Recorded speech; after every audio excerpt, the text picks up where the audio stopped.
We saw slower hiring in the United States in December. Employers added an estimated 50,000 jobs.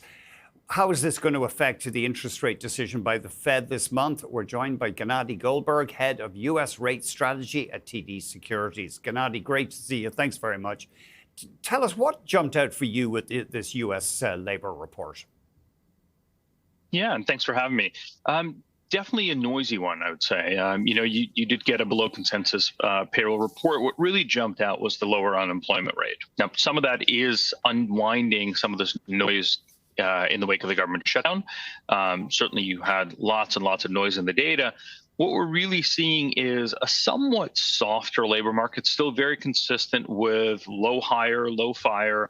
I think the good summary statistics are the 3 and 6 month moving averages are somewhere between 30 and 40,000 for private sector employment, and that's really kind of the steady state effectively. What we're going to be watching in the next couple of months is whether that unemployment rate really continues to drift higher, or if 4.6% was the high we've seen for now.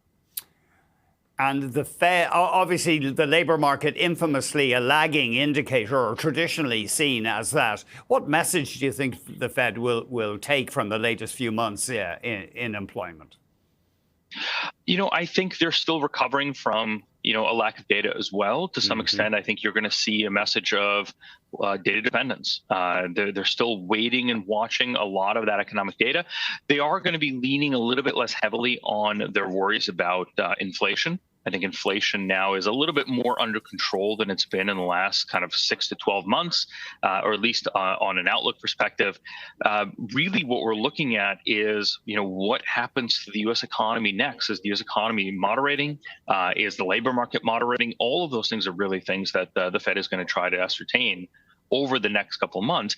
If that unemployment rate stays steady, they could potentially pause for longer. Our view is still that they actually deliver a rate cut in March. We don't think a rate cut in January is likely. The market's effectively priced it out fully.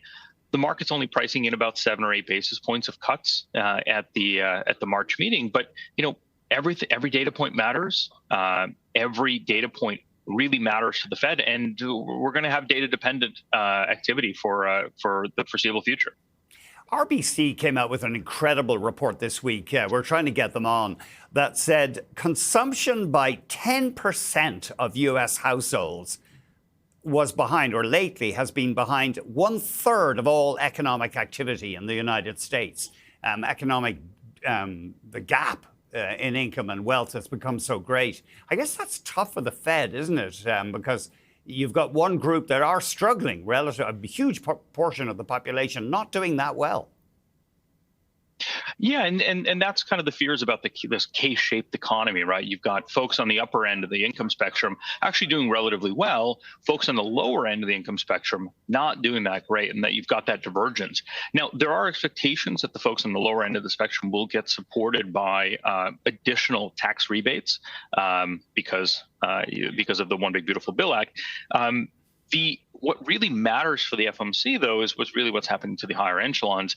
The democratizing factor in all of this is why they're so focused on the labor market, is the employment picture. If the employment picture really starts to soften, whether folks are at the higher end of the income spectrum or the lower end, that really starts to affect everyone. As long as the unemployment rate is relatively steady, they don't really necessarily have to move rates materially lower, but they're aware that at 3.75%, they're still tight on a relative basis, relative to neutral, closer to 3%. So they are going to be looking to take rates a bit lower. I guess there's only so much you can do with monetary policy when it comes to income inequality.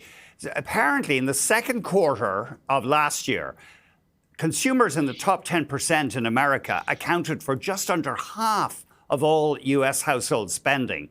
And that was up from just over 1/3 in the early 90s. So it sounds like a very unbalanced economy. I'd question those numbers a little bit. What we've seen is the top 20% accounting for about 40% of the spend. Certainly depends on how exactly you derive the calculations. Yeah. I've seen some more extreme estimates, but it does certainly seem as though income inequality is quite significant. What really matters, though, is really who's driving economic growth. And if you are seeing issues at the lower end of the income spectrum, is that something that the Fed should address, or is that more for policymakers? I would argue that's less for monetary policy, more for Congress. Yeah, monetary policy, kind of a blunt tool in many ways. Yeah. Gennadiy, thank you very much indeed. Really appreciate it. Thanks for having me. Gennadiy Goldberg, head of U.S. rate strategy at TD Securities.